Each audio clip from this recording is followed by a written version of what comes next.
جه تكساس أمريكا دكتور محمود عباس شيروفكاري سياسي لقلمنا دكتور تبخير هاتي يكم جارة كو جنرالكي أمريكية هاري بلند سروكاركاني أمريكا سردانا روج أوي كورساني دكا تبي سرداني چوادن الخيني دكتور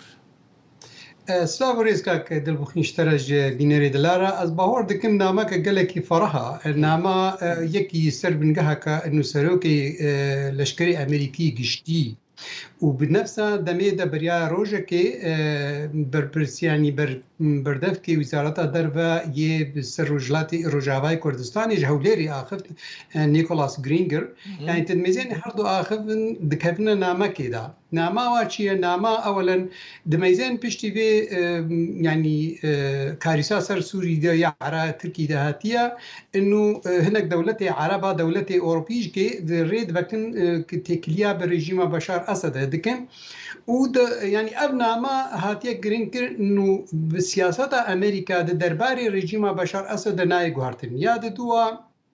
نامكا بده بنجها خدج روسيا ريجكي انه هبونا امريكا دندروي روجاواي كردستان دي ناي غارتن وكا غودا خوازي دكن بس ناما ريجيم بشار اسد اللي بيدري طبعا ناما تشي ناما بشار اسد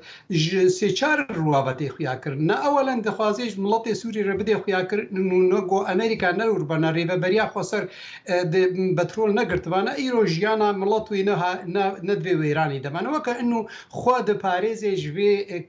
كاراستا قول سر ملطي سورياتيا ناما دوا ناما بخو روسيا جي روسي دريا سوري بد خوازن ناما كبيجن امريكا انه هبون امريكا يعني نا قانونيا ولازم اجبر دركبه وانه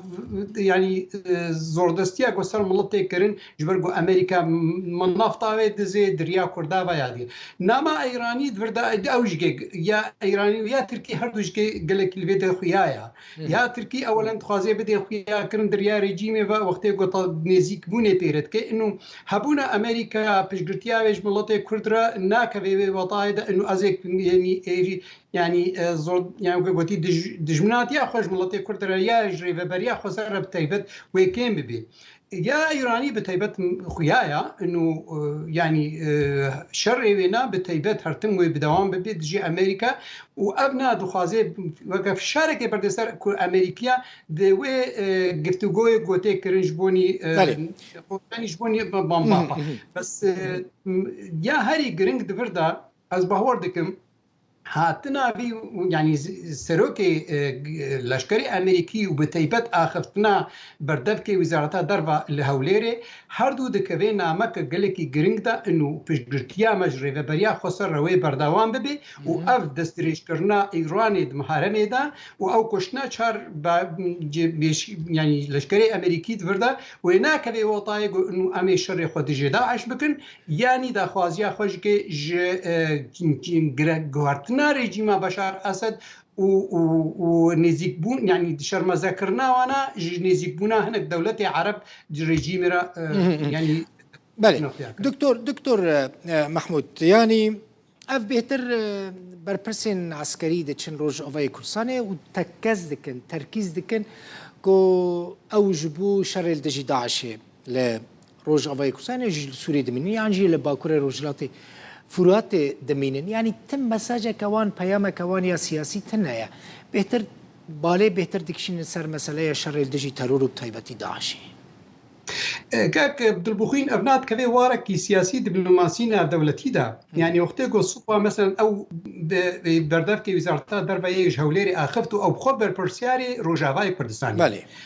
نهات مثلا كما نهات القام شلويا العامودين اخر جبرغو وقتي وري بردف كي وزارتها دربا بدوارك سياسي دا باخر دمك جو اعترافي بسوريا دكي وكسوريا ك انه سوريا كسياسي لبيدر دوي حاله دا يا اما دوي وزارتها خارجيه قنصليه كخل قام شلوفاكي وقتي قنصليه بك دمك جو غركا سفارتها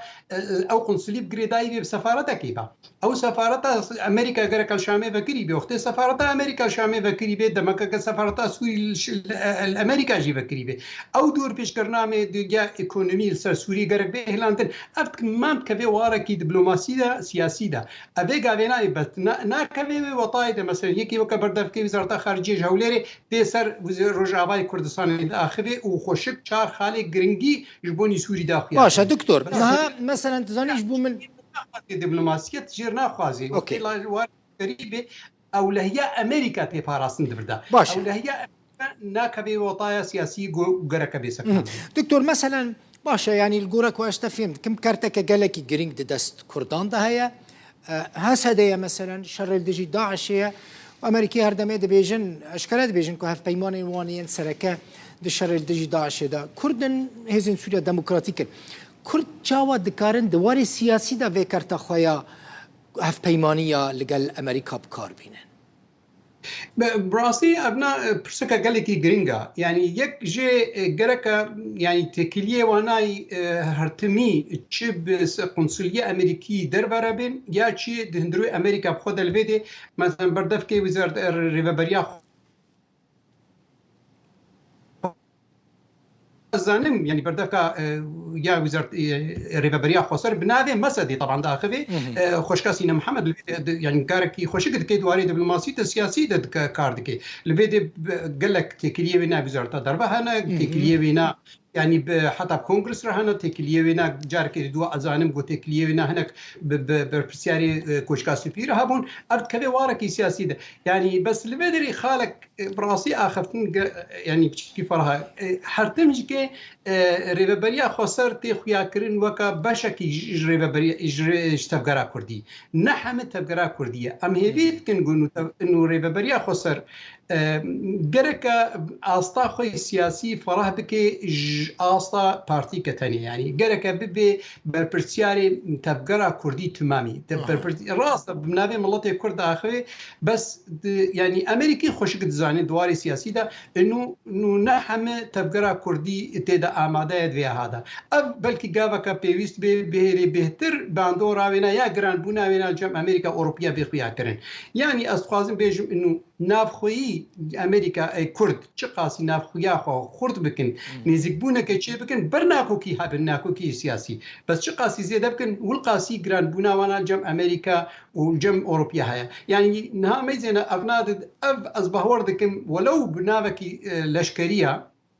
يكي وكما مثلا مارك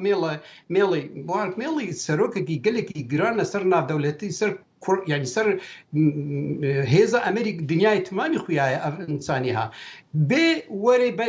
بيسك امريكي لهندرو رجاواي كردستان يعني ابنا نامك قال لك فراها قالكم هو قزنجي كي بكي يعني و بيرج او خفتنا يعني نيكولاس جرينجر او جي يعني جرينبونا كبيها از بهوردكم وكنا مكز شيء ريفابريا خسرة انه اف بارتي يعني وقوتي جرانبونا بارتي تفقرا كردي جرك بهتر خويا بك الناف دولتي دو بتايبت شبور امريكا او ايرو يا سركايا جو بشكرتيا تفقرا كردي كي بشكرتيا ريفابريا خسرت بله كلك سباس دكتور محمود عباس شيروفكار سياسي امريكا باجار تكساس ميواني ببوي سباس كنت خير خوشي